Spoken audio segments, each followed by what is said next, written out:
Okay, so today we are going to be doing my very popular traditional British scones. These are my classic scones with nothing else added to them at this stage, but you can of course add things later, and I will provide the links for my other flavoured ones too. Scones are something that can be really easy to do, but lots of people have problems with them, or they don't rise properly and things. But with scones, it's a case of there's lots of things you've not to do. And these are the key elements of getting what I call the classic rise and split structure of the scones. I'll add a pic for that. Lots of things not to do. Okay, so at the beginning, you really want a good recipe that doesn't have an overly ambitious amount of baking powder in it. In the oven, they will rise. And because there's not enough flour or structure, if you like, to hold them up as high as that extra baking powder is pushing them, they sink back down, and then we can have a dense bake as well, and it's not as enjoyable to eat. So you've got to be careful with that. And also, I don't use as much baking powder. If I'm using plain or all-purpose flour, for example, in my recipes, I don't add the standard amount that's recommended. I add less. And the reason is because of this premature rise, and also because it can give a metallic aftertaste, which is not very nice. So what you do is you pay attention to things not to do, and then you get classic rise, and there's no, adverse taste to it. Okay, so baking powder we've discussed. Also, when you come to mixing it, do it by hand. Do not do it in the machine, and don't use a processor either. There is no need. I will show you real time how to do it. It's little handling as possible is another key with these.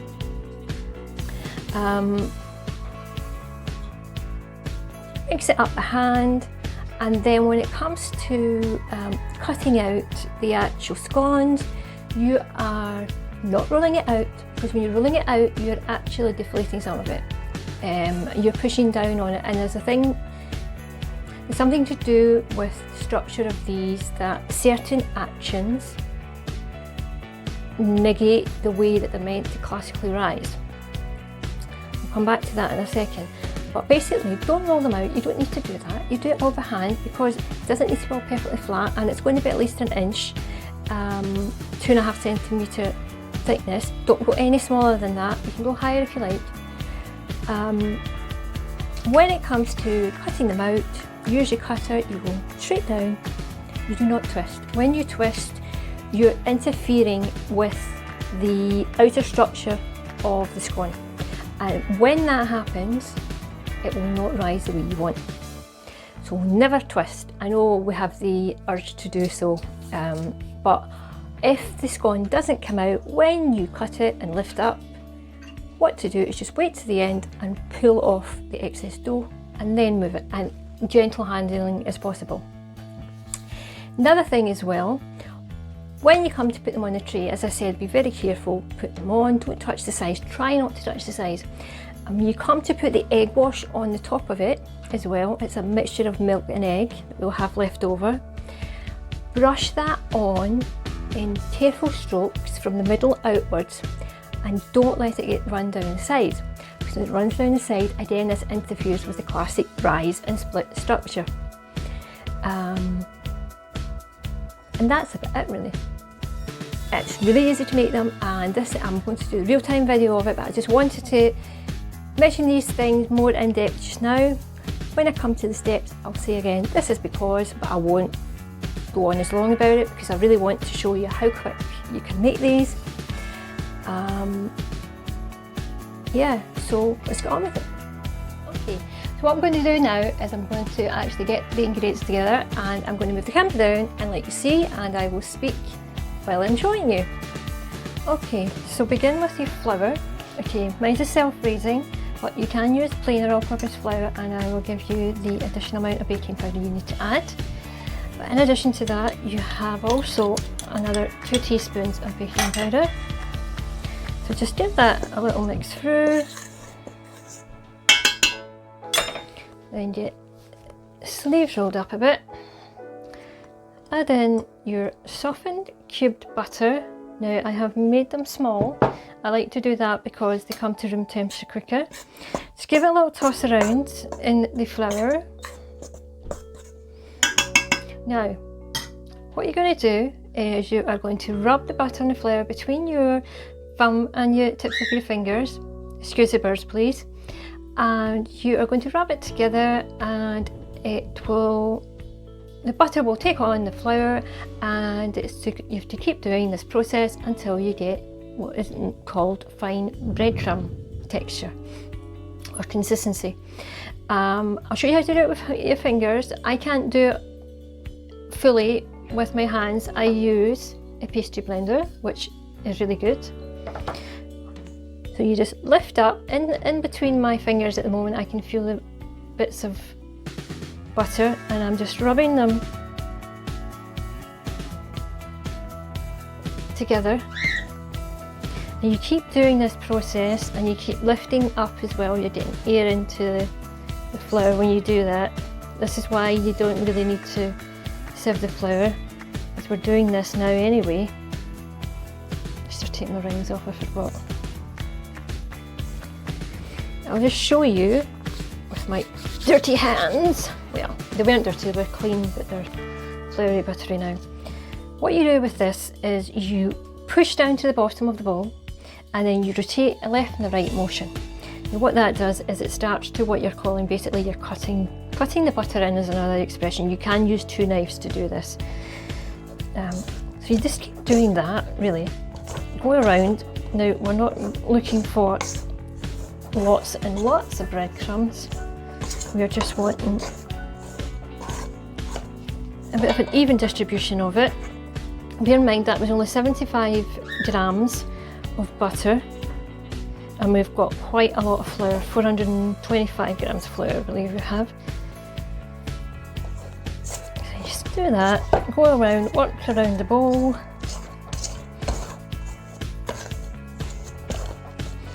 And sometimes you get butter stuck in there. I wanted to show you, and of course there's none in it, but if there is, just knock it out, go back, do some more. But basically that is as quick as it takes. The only reason I use a blender is just for it being a bit more comfortable on my fingers. So some bits are bigger, but it's mostly like this. You can see that in the camera. Now I'm just going to switch the camera off a second so I can wash my hand. What we're going to do now is we're just going to add in, we've got caster sugar, which is like extra fine or super fine sugar in the States. If you want, for scones, if you really need to, you can use granulated. It's a small amount, but you could just use granulated and just crush it a little bit or process it a little. It's only 50 grams, which is like a quarter of a cup. Just tip it in. Give it a mixture out. The sugar really there, these aren't, it isn't for taste purposes, it's more for the structure. Your sugar, as well as having moisture and preserving your bake, it also helps with structure. So you cannot ever, you know, take all the sugar out of something unless you've got something else like yeast, for example, to help you support your bake. So that's that in now. I'm going to wash my hands, and then we'll come on to adding in the egg. I have the oven heating up right now too. What I've got here is I have 2 eggs, 2 medium to large eggs, and I've got them in a jug because we're going to add in some milk, but it's not an exact amount of milk because the size of your eggs obviously varies and is never exact. So what we're doing is I'm going to be adding in the milk to this and then bringing it up to the 300 milliliter mark. So I'm just going to pop it in now. Bang on 300 ml. And now what we want to do is just give it a whisk it or use a fork, give it a good whisk. We have our eggy milky mixture, and I'm just now going to take out 2 tablespoons of that. Take a little tiny bit more. You like my Mickey Mouse spoons? Primark. What we're going to do now is we're going to add in most of this I've still left some behind. And now I'm just going to give it a mix up. Now, as you would have noticed as well, the amount of time it took me to cut in the butter into the flour, there was absolutely no need to get a processor out to waste your time and waste your time actually having to wash it as well. So I'm just working this in. You can do this all by hand if you like, but just pay attention to the bottom.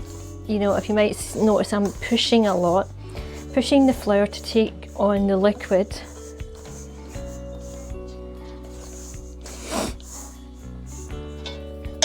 Let's add a little bit more.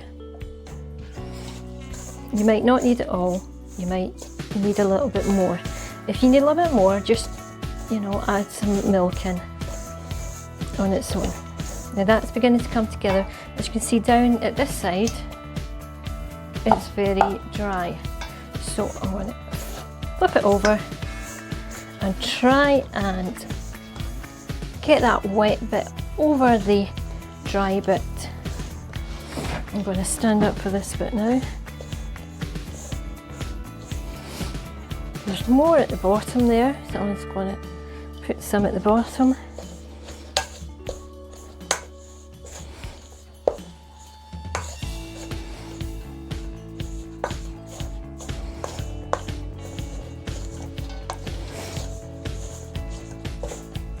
Now I'm going to actually get my hands in now to see the bottom. Now the bottom's dry, but rather than going and add more liquid, might not need, so we don't want it too sticky at all. We just want it a little bit sticky. I'm kind of kneading that a little bit there, and I can feel it is dry. So I'm going to add a little smidge more.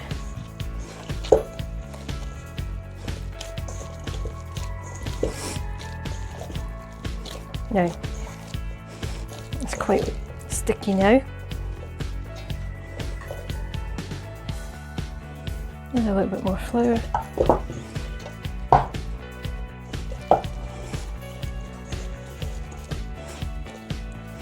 Okay.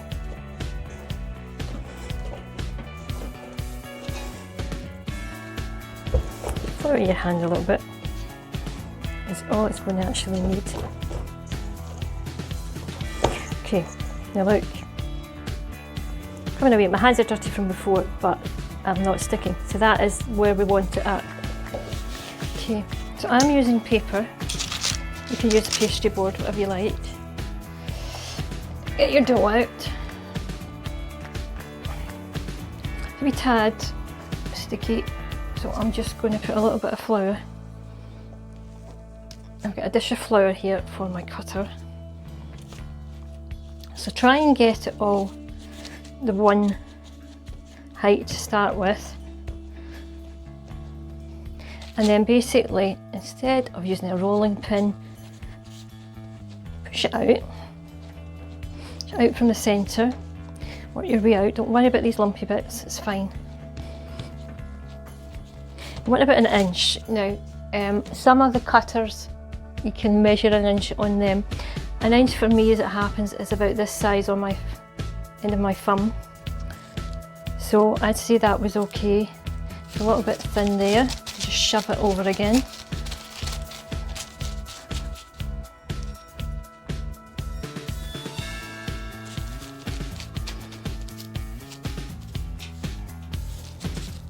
It looks fine to me. So what I've got here is flour in a bowl, and I'm just going to put my cutter in.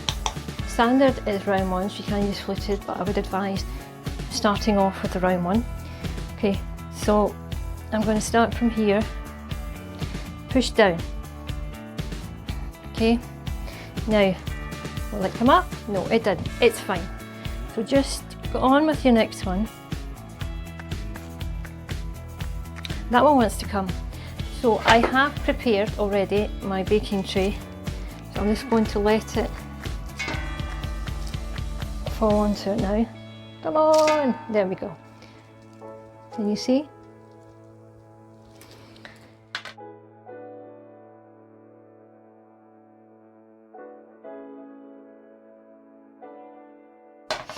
Now, for the one that's left, just pull back the other bits, try and get underneath. Okay, there's the structure of it.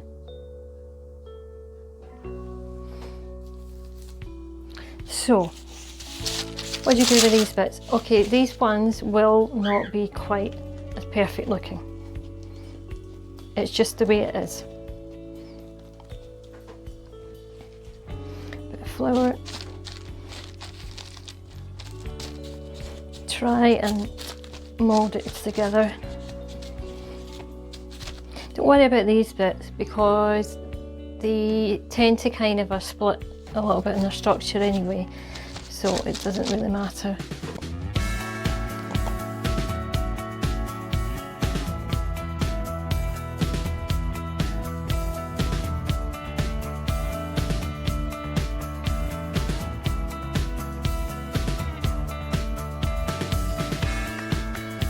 Okay, next part is putting the egg wash on the top, and I'm going to show you how to do that and minimise getting drips down the side, which can interfere with the structure of your scones. I have our cut-out scones, and I have a little bit of milky eggy mixture we reserved. I'm using this brush here. It's actually an artist brush. If you can see there, it's a very long one, but I just love this one. Okay, so what to do? If you noticed, I took some of the mixture and then I tapped it off, or you can do this, and then start from the centre and work your way out, because then that way you're less likely to get anything dripping down the side. I'll show you one more. Middle, work your way out. Middle, work your way out. And that's them to get popped in the oven now.